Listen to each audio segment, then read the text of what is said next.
Kita ke informasi yang pertama.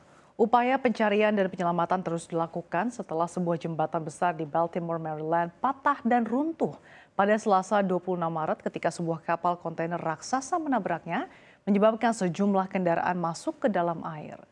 Pejabat pemadam kebakaran Baltimore mengatakan setidaknya 6 pekerja konstruksi masih hilang setelah laporan bahwa kapal kontainer berbendera Singapura setinggi 948 kaki yang meninggalkan pelabuhan dalam perjalanan ke Sri Lanka telah menabrak jembatan Francis Scott Key. Jeffrey Pritzker, eksekutif senior di Browner Builders, perusahaan yang mempekerjakan para pekerja konstruksi, mengatakan bahwa mereka diperkirakan tewas mengingat kedalaman air dan lamanya waktu sejak kecelakaan terjadi.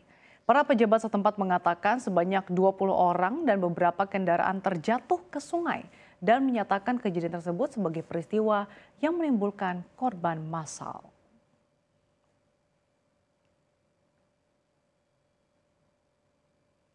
Kita ke informasi berikutnya. Masa pelaporan surat pemberitahuan atau SPT tahunan pajak akan segera berakhir.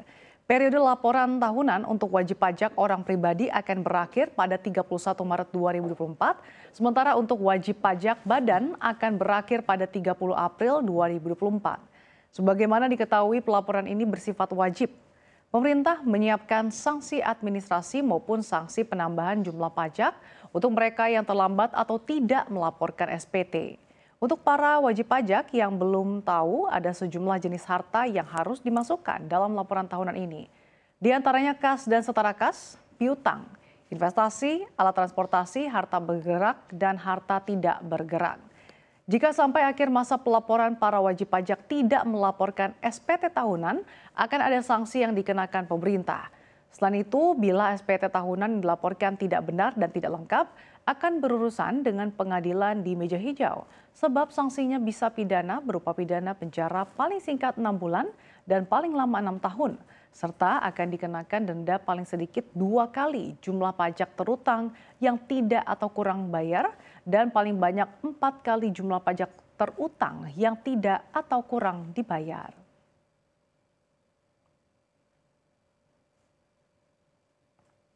Informasi berikutnya dari bursa dalam negeri, di mana beberapa saham terpantau sedang dilepas asing. Adapun saham yang paling banyak dilepas asing kemarin yaitu saham telekomunikasi atau PT Telkom Indonesia Tbk yang dilepas sebanyak 491,9 miliar rupiah.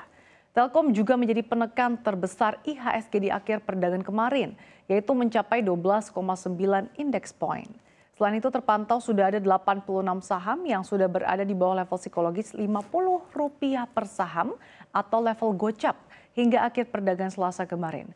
Bahkan ada beberapa saham dari anak usaha BUMN Karya yaitu PT Waskita Beton Precast WSBP dan PT PP Property Tbk atau PPRO, di mana keduanya ambles 8,89% ke posisi Rp41 per saham.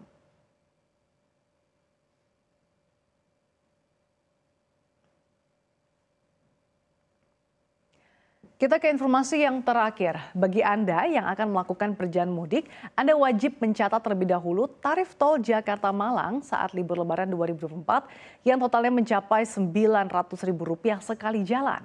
Para pemudik memang diimbau untuk menyiapkan saldo uang elektronik atau e-tol yang cukup sebelum mulai perjalanan jauh. Sebagai catatan, ada beberapa ruas tol Trans Jawa yang tarifnya disesuaikan dari tahun lalu, sehingga penting bagi pemudik untuk memastikan saldo e-tol cukup.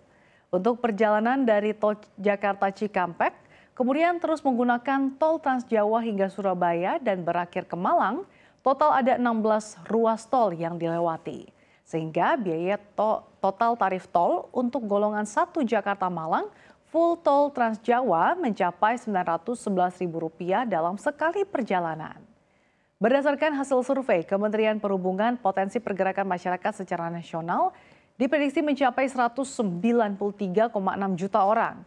Apalagi Jawa Timur menjadi daerah tujuan pemudik terbanyak kedua secara nasional dengan jumlah 37,6 juta orang atau setara 19,44%.